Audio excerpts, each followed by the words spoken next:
συναντάται η θεολογική σκέψη με το φιλοσοφικό στοχασμό, η αγία με την αμαρτωλό, η επιστήμη ψυχανάλυση με τη σωτηρία εξομολόγηση, η αμαρτία με τον εξαγνισμό, η ομολογία με τη δικαίωση, τα μοίρα με τα δάκρυα, η αεραστεναγμή με τη συγγνώμη.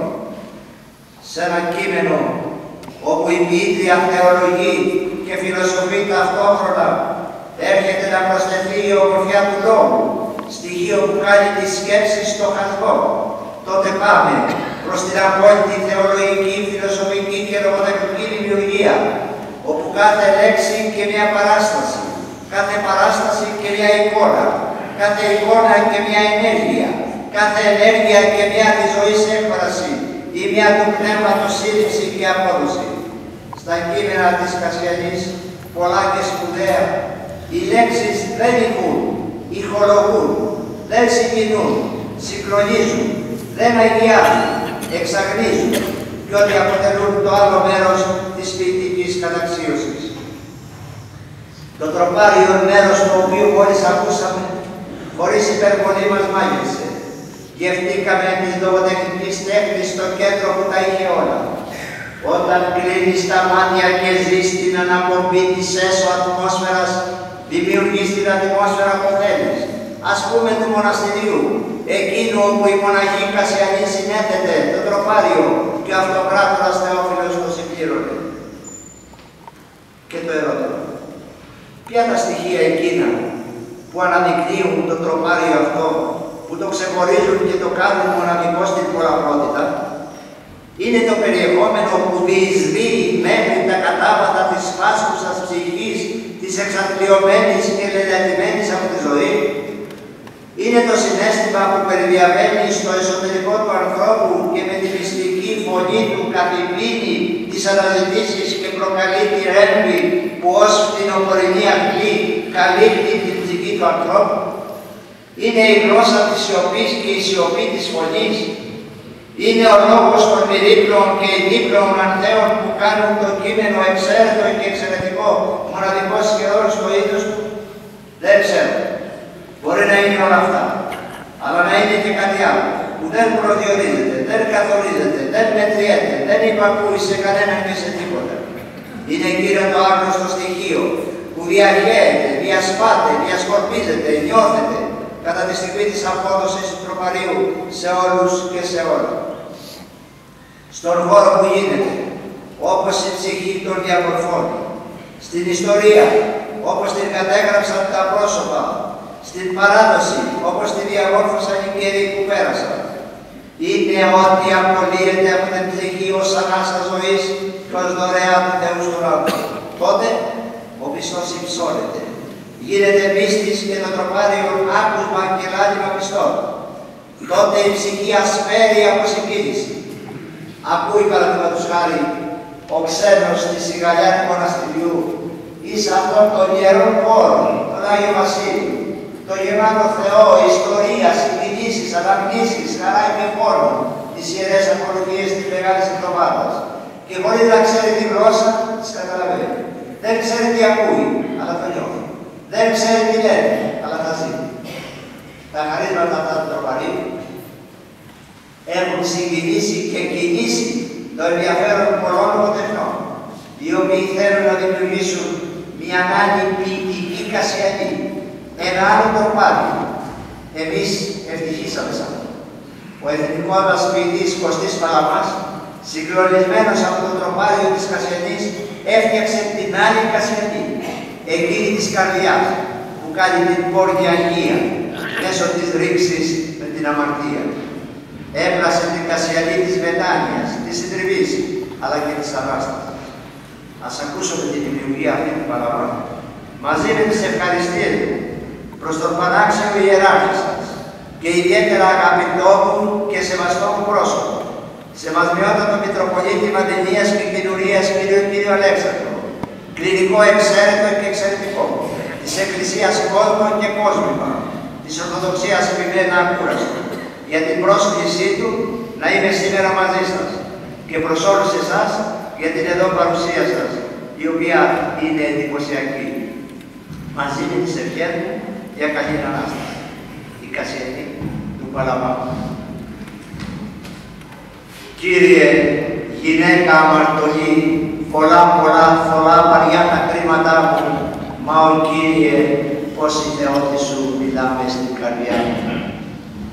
Κύριε, προτού σε κρύψει η εδάφια γη, απ' την δροσαυγή λουλούδια πήρα και απ' τη λατρεία την τρίσβαθη πηγή σου φέρνω μοίρα. Ίστρος με σέρνει ακολασίας, νυχτιά, σκοτάδι αφέκατο, άναστρο, με ζώνη το σκοτάδι της αμαρτίας, φωτιά με καίει με λιώνει. Εσύ, που απ' τα πέρα τα νερά τα υψώνει νέφη, πάρετα της καρδιάς μου λυτρωτή, κυλάτε, είναι ποτάμι αφρογερά τα δάκρυά μου. Γύρεσαι με, η ψυχή μου πώς πολύ.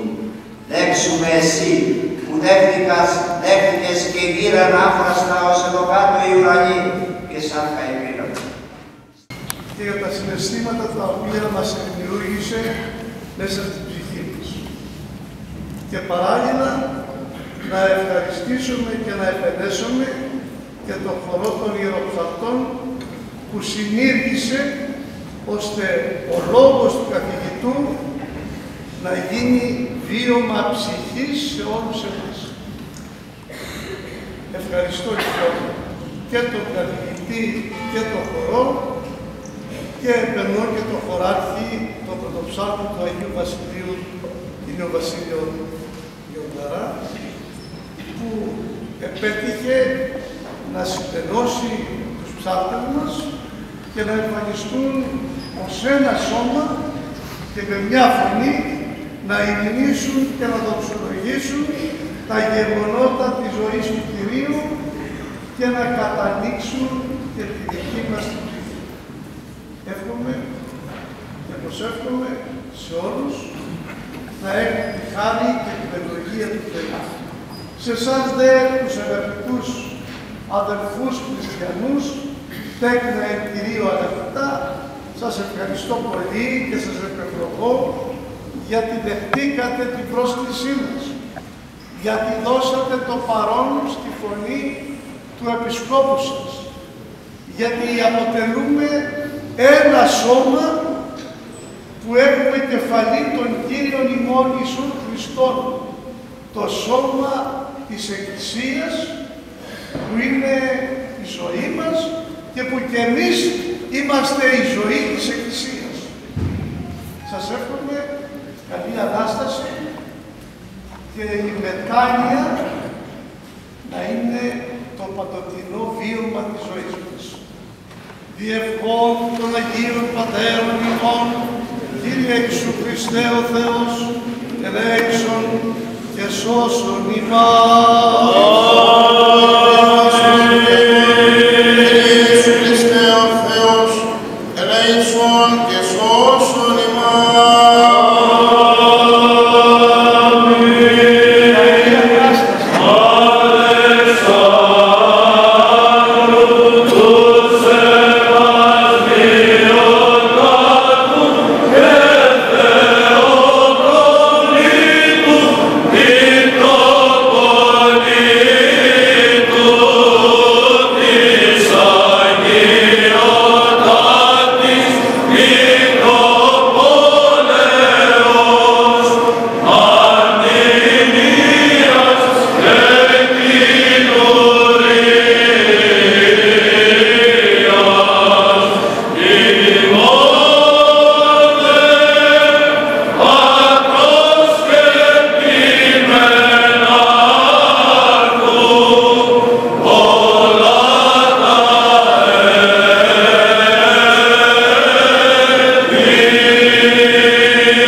Ανάξιος